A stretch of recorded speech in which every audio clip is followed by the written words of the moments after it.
Hi, it's Colleen Schmidt once again from Divination Counseling Service. Today we're going to do something a little unique.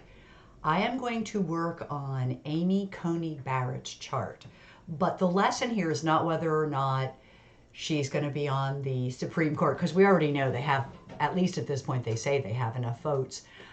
It is interesting. I've been doing a lot of chart work on it, and it'll be interesting to see what happens because the charts don't look all that great. So we'll let that go. We'll let that go. I'm not going to, again, do this for prediction. I'm going to do this more to look at who she is. But the most important lesson I want to teach here is how to work with a chart that does not have a good time. So when we work with Amy Coney Barrett's chart, we are working with a chart where we have a day, we even know where, but we do not have a time. And this is something that astrologers run into all the time, particularly if you're trying to do public figures. Some public figures, it is a matter of record, but then there are those other public figures that it's difficult to get the time. I'm not surprised with Amy Coney Barrett's time being missing. I have a story about that. I too was raised in a Catholic family, an Irish Catholic family, and she's Catholic. And when each of us were born, and there were 3 of us born in a Catholic hospital, they never took our times. I don't know why they don't do it.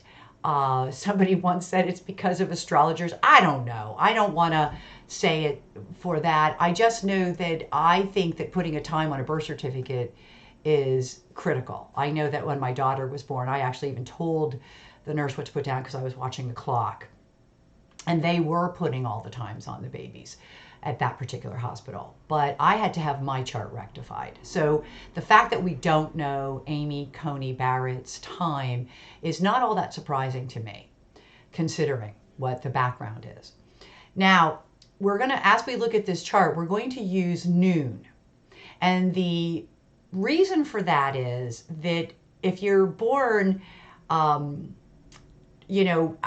either before or after noon, we're going to get somewhat close. But the other reason why we do that is because you can do astrology based on the sun. And that is what we're going to look at today. So I want to show you the chart. We're only going to work with solar fire today because I really have to get into the nitty-gritty of the chart, and I'm still not all that good at that particular software. Plus, I need my asteroids right now for what we're going to be doing. So before I get to the chart, as always, I want to thank my subscribers. Thank you for helping me build this channel. For those that comment and those that are just visitors, thank you. Thank you for watching the videos. Thank you if you would spread, like, share ahead of time. My gratitude. Thank you. I appreciate it. So without further ado, let's get into the chart, and I'll show you exactly what I'm talking about with regards to only working with a sun-based chart. So let me get off of there. Okay, so I have the chart available here, and I just want to show a few things on this chart. I'm using a noon chart. So the ascendant and the midheaven don't really matter. Okay. Now, what's really interesting about this is, see this right here. This midheaven would be an aspect of a change that's taking place for all of us actually at the end of the year in December. So I did want to point that out. I do want to point out that it fares well for her node and her sun. Again, I don't know where they are, but wherever they are an aspect. And that is a really favorable aspect, okay? And that means that she makes the right connections. She knows how to be in the right place at the right time. Voila, it's happened with this particular situation because she's not very experienced to be up for this kind of position. It's because of things that she has written and what she's put out there that has drawn attention to herself from that GOP. Okay, so it's this, when you look at this sun node, it's really clear that that's a lot of what's going on, even in terms of her nomination. Now, the things I want to point out, because it is kind of worthy to point out, is that node is in a really kind of close sextile to Neptune. All right? I mean, literally minutes apart. And that's a little disconcerting. I mean, I have a node Neptune conjunction, but I'm in this field. So, of course, a lot of the people that I'm talking to, it's going to be about spirit, or it's about that part of Neptune that's related to astrology, tarot, and the crafts of those arts. In her case, the Neptune is in a sextile, which is more like an opportunity. And, you know, the opportunity is to deal with people who are compassionate. Well, hopefully that's been there. But it's also to be, to have dealings with people who are, how do I put this? I want to say nebulous, transitory. I mean, there's a lot of things that come to mind, but you know, and that's possible. Okay, that, you know, it's her connections are quick, and they are. She's a judge. Boom, boom, boom, boom, boom. You might see her for a few days, then you don't see her anymore, and that is very transient, and that is a very Neptune quality.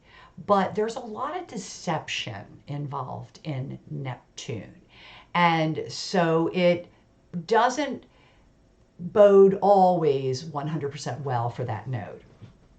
So I wanted to point that out. Now, these things do not change, okay? Chiron, basically 2 degrees, because it's a 7 degrees, 55 minutes here. For the sun, but if the sun in that final phase of 7 degrees, so you say 8 degrees, well, Chiron, which would form another sextile. These are sextiles. These are really good transits. One of the things I've been trying to do is find what would be good for her that would tell me that, you know, this is going to be a great appointment for her and all of that. And I'm having a little difficulty, actually, in terms of finding exactly how this will all play out. Now, you know, I look at things like, okay, let's look at this Neptune, okay? The Neptune has a couple of different, I was just at it. They're at 4 degrees. So, okay, so let's go to this 4 degree Cancer. Let's start. Even though these are what I would call inconjunct, because they're not really related by the eyeball, the fact that they're both 4 degrees does indicate that some of these people that she could be involved with, no matter how fleeting, could be it's pressure. Volcanus is pressure. Some of her connections are strong, like in terms of maybe they're influential, or I would say strong man, but she doesn't work in a gym. She works in a legal system. So in that respect, we have to look at more pressure. Now, they are retrograde. The pressure with Adamite is interesting because that's like a pressure to end, or a pressure to consolidate, or a pressure to contract, because that's what Adamite and Adamites represent, even as asteroids. They represent very similar meanings to the trans-Neptunian, and you can see that right here. And it almost as though it has to do with money or a value system. And again, it's disconcerting because if this is a Supreme Court person, then Adamite Volcanus in retrograde in the 2nd house, even having in the Golden Triangle, which is what it's referred to, Neptune in the Golden Triangle, with Apollon, here we go, business people. Now, that what's interesting is that there's pressure here, and this is added because of the square. So there's also a square, again, only within that degree, less than degree, which is how you really kind of want to go about this. The other thing that you know, I find really interesting is that in public or in the world, we have a Cupido. She's very attractive, and that she is, even though it's retrograde. We see that. Pluto is just outside of that, so I'm not going to include Pluto, too strong of a planet, and it's almost 2 degrees out. But Amor is there. And Amor is about boundaries with the people closest to you. And that's interesting in light of someone who has 7 children. Okay, could also be telling us, but this is again about, could be talking about her 7 children, but it could also be referring to the boundaries, that her boundaries could be very, very strong. Jupiter is in late Sag, very highlighted there in its best house, in its best sign. Is it any wonder that she went to law school and became a judge? Very Jupiter, very, very Sag Jupiter, 9th house. Excellent positioning for all of that. But you do have, now we keep going back to this 3-4 degree thing, okay? We've got business, 2nd house, to 5th house. We have, we're going to pull this in now in the 9th house. We're going to go, and actually it's not, I'm sorry, yeah, it is the 8th house, the house of combined finances and resources.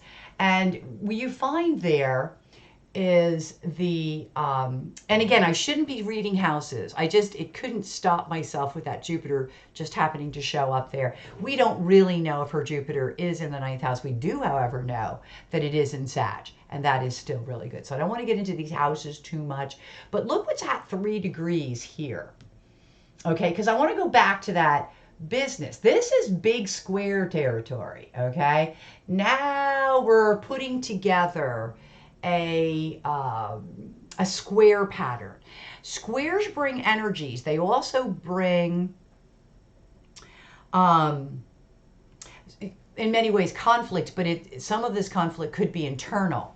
Now, one of the things that we have to look at here is the, and by the way, this is what I was getting at with the children, Nobi and Amor, is she has really good boundaries with her children.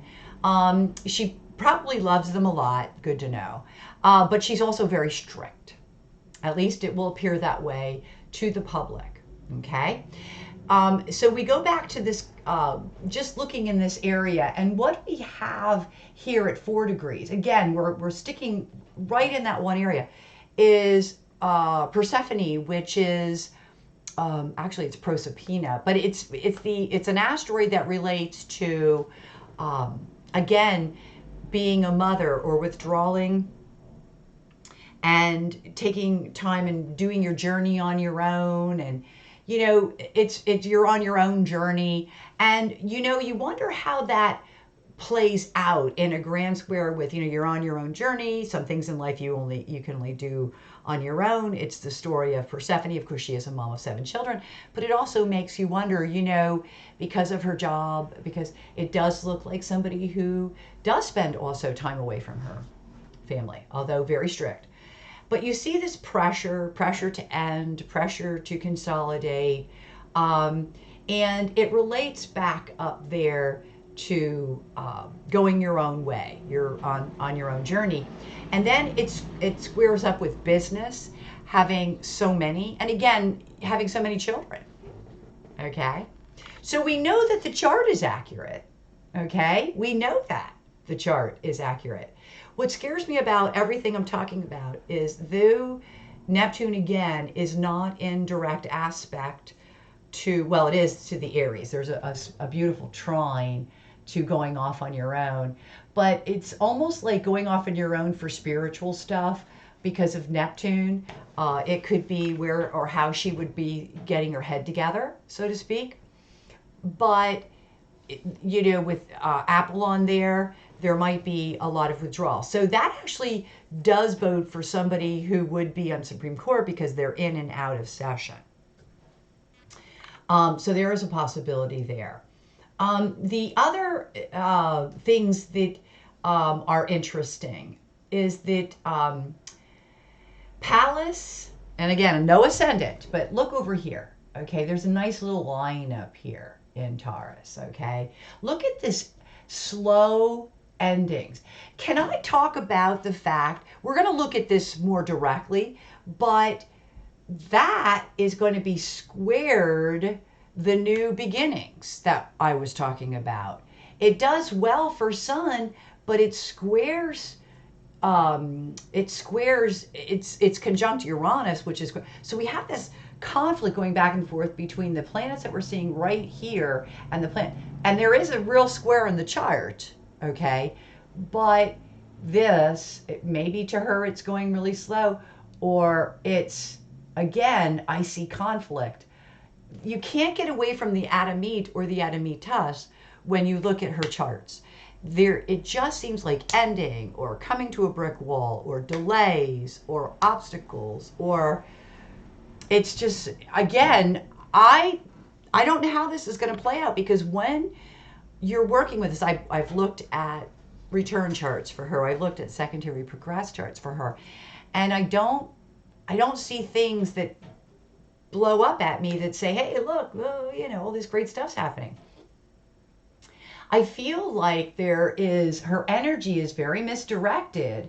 And I believe that though this is kind of fading away right now, it's still very in square to some of the other things going on. So before I pull in the bi-wheel, let's look at the dial, okay?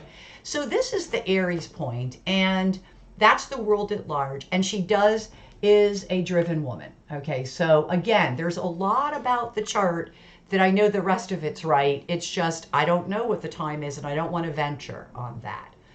What concerns me is that, well, two things really. Transformation for the better is good, but is it transformation for her better? Is it? Or is it for us better?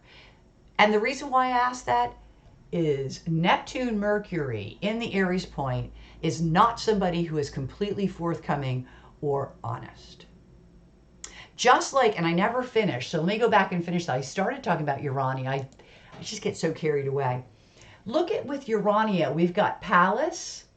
This is Artemis, which is, think of Diana, Artemis, they're the hunter, think of hunter prey. Strategy to hunt, logic, Urania. Okay?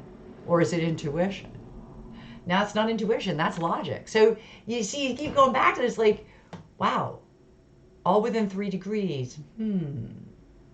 It is interesting that as a judge, now that's great in a way, because it does mean that she is using strategy in her cases, but Pallas is also political. It's a people-pleasing concept.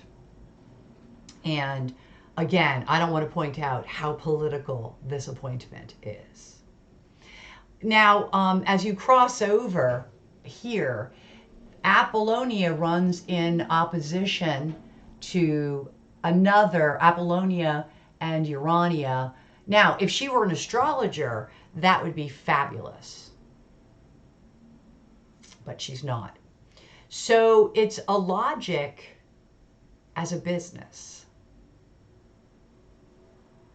Or in her, and I think that is what she tries to do in the briefs when she writes them. And, she is trying to, but how much is opinionated? See, we'll get into a lot of this because of the Neptune Mercury. See, when you're looking at an individual and you see, oh, look at this wonderful aspect. Yeah, here's this is a nice aspect, Pluto and Apollon, okay, business that transforms, okay, that's not bad, many transformations, not bad, but you gotta also take into account all that aspects these two points, and that's really critical. So you're not just looking at 2 points. You're looking at 2 points that relate to 2 points. And you see up there that Hebe, which is the ability to serve, is squaring that Pluto and that Avalon. You see that Hidalgo, the speaking out or speaking up, is square all that. So that creates conflict. So it's just really interesting. And I think that when you're looking at a chart, again, we can't go beyond a certain point. We do not have a time. But look how much we're able to grasp at this anyway. Okay. And I think that's important. The other thing I want to point out is we do here have a moon in Cancer. That means that anytime she was born during that day, she has a moon in Cancer. Now, what that means is that the zeitgeist that we had been talking about at some time has affected her, okay? Or she's still being affected by it. We don't know. That's, again, something that's going to be very obvious and when, you have a time, but we don't have a time. And the moon does move every 2.5 hours. So we don't really, not 2.5 hours. Yeah, per degree. So your moon moves rather quickly. Remember that the moon's in the same sign for about 2 days, 2.5 days. That's what I really wanted to say. I think it breaks down to about 4 hours. But in any event, per degree, do you understand? So it's going to be Cancer. It's going to either be later in Cancer or earlier in Cancer, but it's definitely going to be in Cancer. The other thing that I want to point out is the sextile between the Hades and the moon. Okay, and these are all sextiles. These are not strong aspects, but they are aspects. I know like a lot of astrologers will ignore them. You shouldn't, especially not when they're this close together, because they still are going to show up in the same golden triangle. One is still speaking to the others. Okay, and in this particular case, we're not quite sure where that is. But I really get a strong feeling that this Calypso is not so far removed from the fact that we really do not know this person. Okay? And with the cardinal cross that I've been speaking about, it's very unlikely that she's objective and that she's coming in with a clean slate. It's very unlikely. Okay? With Neptune shining a light over there, it just kind of reinforces my feeling about that. So her Mercury is right now conjuncting Pluto, and Icarus is there. But I got to be honest with you, so is Aragon. And I do believe that, and this is what the Democrats were pushing for, that some of her written work is what they held against her. They kept saying it was her religion. It wasn't her religion. It was the briefs that she's done in the last couple of years. Mercury, her writings were self-destructive. And she's taking a risk at this time with this Mercury. Not sure how it's going to turn out because, again, I'm not convinced. I know they say they have the votes. I'm just not convinced. Okay? Now, let's go back to where I was. So, again, a very productive woman. So we know that she loves her kids. She is an ambitious, driven woman. We don't know how honest / dishonest she is, though. I just love, well, I shouldn't get into this, but I just love everybody who says how religious they are, but they lie. Or withhold the truth, which is still lying, as I believe it is. There is a such thing as the sins of omission. So, again, it just makes me chuckle a little, because you never hear it more lies than from anybody other than those that are in like I say, some kind of religious affiliates. So it's just incredible. So I look at Jupiter because Jupiter is that's the law. And the other thing that concerns me is the Mars Neptune at the law.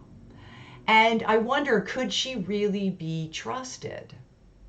It's an interesting take, because Mars Neptune is probably, I don't know how to make a good, maybe I'd have to think about that for a while. How do you make that into something good, unless you're a nurse or you're dealing with people who really, have issues. I didn't pull up an asteroid list. I didn't do it on purpose because I didn't want to have to spend an hour on the chart, and that would be easy to do. What I did want to do is I do want to pick out a few, here we go, down here. I want to pick out a few important, there we go, points, like the sun, Jupiter, because we're talking judge, we're talking about the justice system. So I'm looking here, and there is a Zeus Apollon on this sun, an ascendant Cupido. Again, it really I can't use the ascendant, so I'm not sure if there's really an ascendant Cupido. It does make a Pallas Cupido, so I do believe, again, there is an importance on her family. And again, she's pro-life, so probably family in general, although I'm not pro-life, I'm pro-choice, but I don't understand pro-life stance. I've never have. I've been my whole life pro-choice, so I don't quite get it. But let's be honest, I've never been a good Catholic. As a matter of fact, as soon as I could, I wasn't a Catholic anymore. So it's, as a young person, I already made sure that that wasn't true. So the other thing that I see here that is, again, kind of an interesting dynamic, and it would be an 8-degree of fixed, which is approximately where Uranus is. And I'm going to get to that because I'm going to show you where everything is. But it's the midpoint between Lacrimosa and Justice, Tisphany, Just Rewards.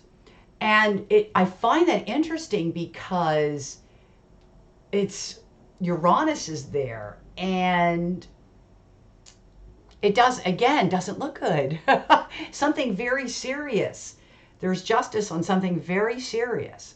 Now, Uranus is there, so it's like an unexpected, unless she's unexpecting to get in, but I find that hard to believe. So we'll have to see how it plays out. I don't really want to make predictions on this. Now remember, we had looked at Mercury, and here we go. Lilith to Mercury. I can honestly say, I doubt, and there's Cupido. Wow. Yeah, I really, Admetus Moon, Lilith, I think the fact that, she does come out of left field with some of these briefs and things that she's written, which is why they don't have to go after her religion. And there has to be a division between religion and state because it's in the Constitution, but they don't have to go that route because she's written so many briefs on some of the things that are coming up that we could see if that isn't what doesn't do her in the end. Again, somebody who's really proud of her children. Okay. But it's interesting, if you have black children, why you wouldn't have ruled on a case where somebody is name calling the N-word. There's so many things with this woman that confuse me. If I had 2 black children, I don't think I would rule that it was not offensive enough or something. I'm sure I wouldn't, because that is very offensive. As long as I've had my own home, and I believe even in my parents' home, we were not allowed to say that word. So there you have it. But I did want to look at that because, her Mercury is rather close to Aragon.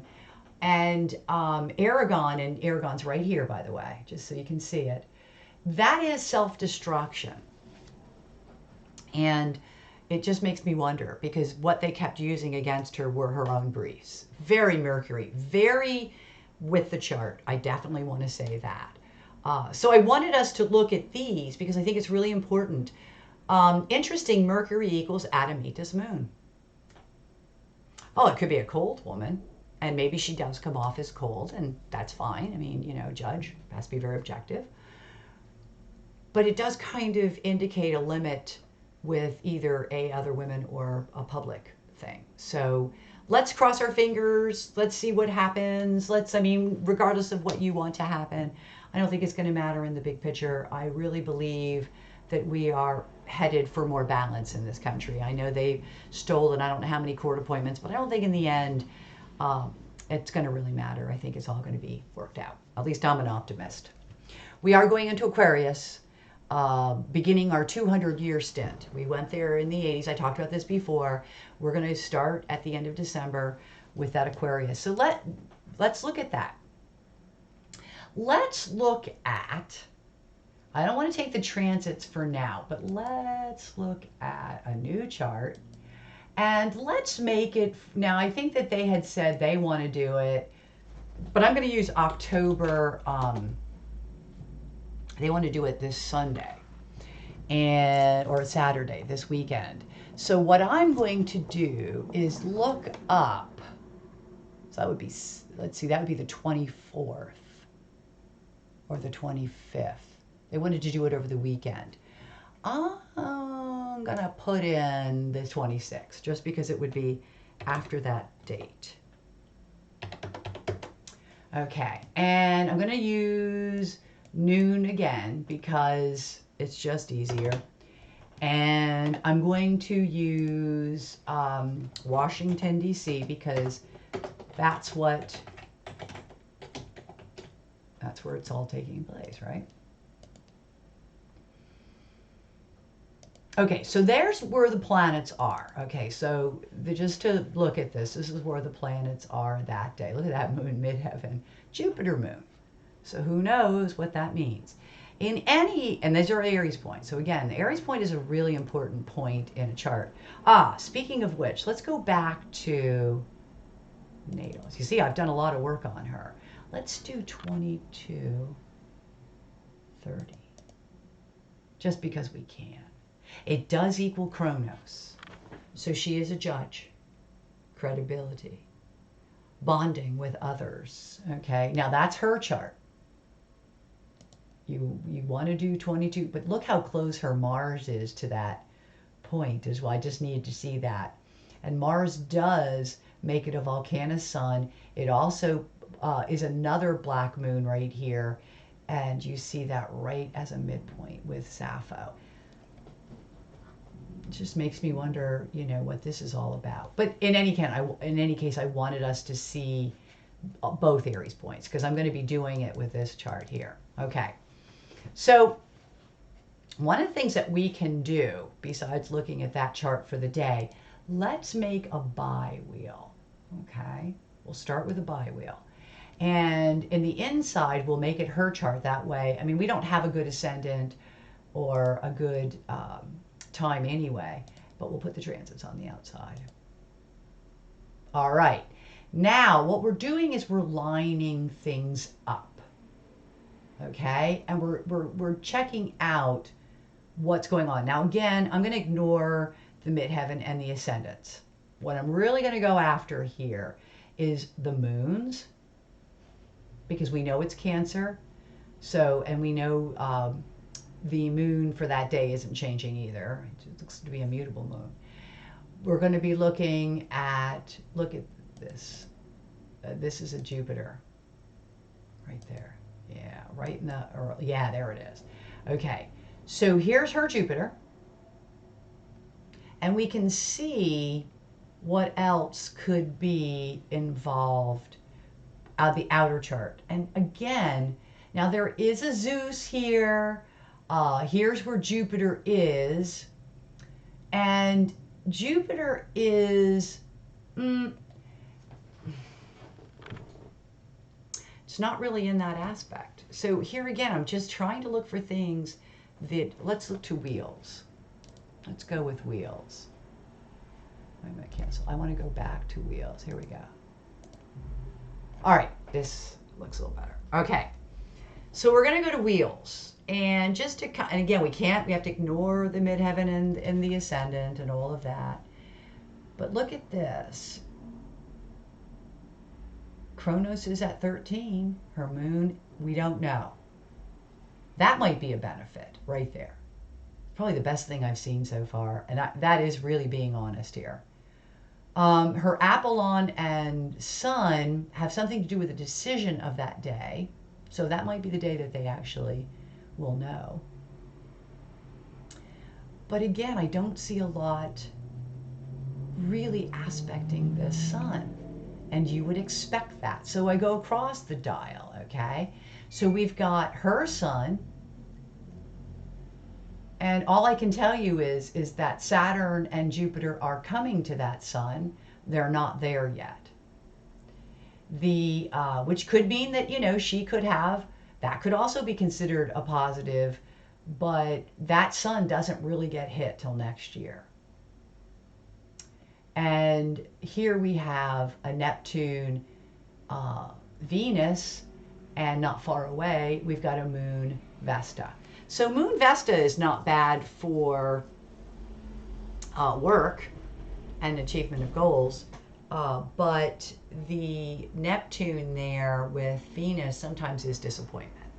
So again, I can't for the life of me really make out what's going to happen. And I'm really perplexed by that.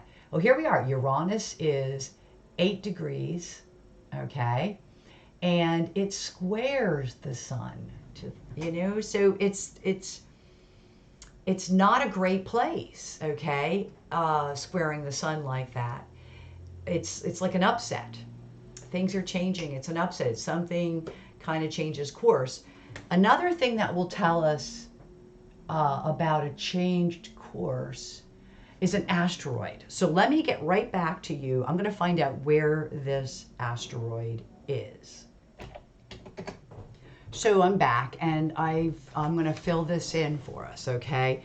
There are a lot of my asteroids I can't get on here, so, and especially not in the bi-wheel, we can't get anything. But I thought it would be really interesting to look at the fates, because I'm really trying to figure out whether or not this goes through. Now, I know they say they have the votes, so I should leave it alone, but for some reason it nags at me. So I want to point out a couple of things. Litigious means it's like you're going in a direction, all of a sudden you might change direction.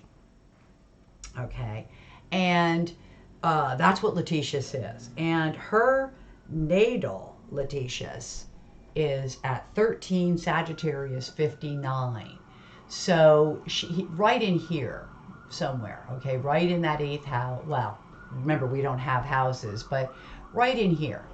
And at 13 of Sagittarius, we don't really have a lot of conflicts over here. And we are, however, at 13, as a matter of fact, it's 13, almost 14 degrees. Once again, it puts us like right around the midpoint here of these two, okay? It also puts it right on top of her own Venus. So that change of direction could be, again, getting the appointment, because that would be, but it also could be that she gets going in that direction and then it doesn't end up happening. The outer wheel, litigious, just for continuity, is down here. Nope, it's Libra, so it'd be over here. And it falls right between, it's at 10:53, almost 11. So once again, almost a midpoint between Apollon and Uranus. Very interesting. So it could be a change of luck that's for the better, but that doesn't necessarily mean that it's SCOTUS. So we'll see. It doesn't necessarily mean it is or it isn't. Now, the other thing that's down here, literally right here, right between these two, Pluto and Apollon, is Clotho, its beginnings, its new beginnings.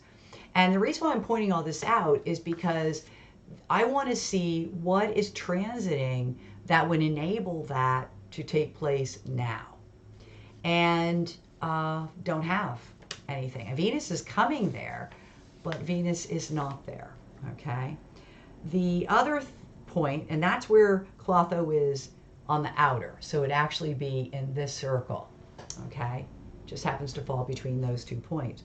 Her own beginnings, own new beginnings, would be here in the 2nd house. Well, we don't have a 2nd house, but it would be right here. Oh no, I lied, it'd be up here. Oh my, it'd be with Saturn. Wow. Okay. But that's her own, so she's used to that. So, maybe for her, her new beginnings come with a lot of, through her whole life, a lot of restriction or a lot more responsibility. So when she does get a new beginning, it would be a lot more responsibility. So it doesn't look bad, but it doesn't jump out at me. So I wanted to share that with you, because though we had no time for her, you could tell how much I was still able to speak about her and how accurately she showed up in the charts. Okay, so I'm going to come back. So I'm back. And I just wanted to say thank you for sharing your time with me. And as always, share, like, comment, whatever people do there with social media. Help build our channel. I really appreciate it. And hopefully this was helpful, particularly to those people who are budding astrologers, and maybe helpful to people who are trying to find out who Amy Coney Barrett is. So with that said, as always, I wanted to say thank you, and until we meet again, happy readings.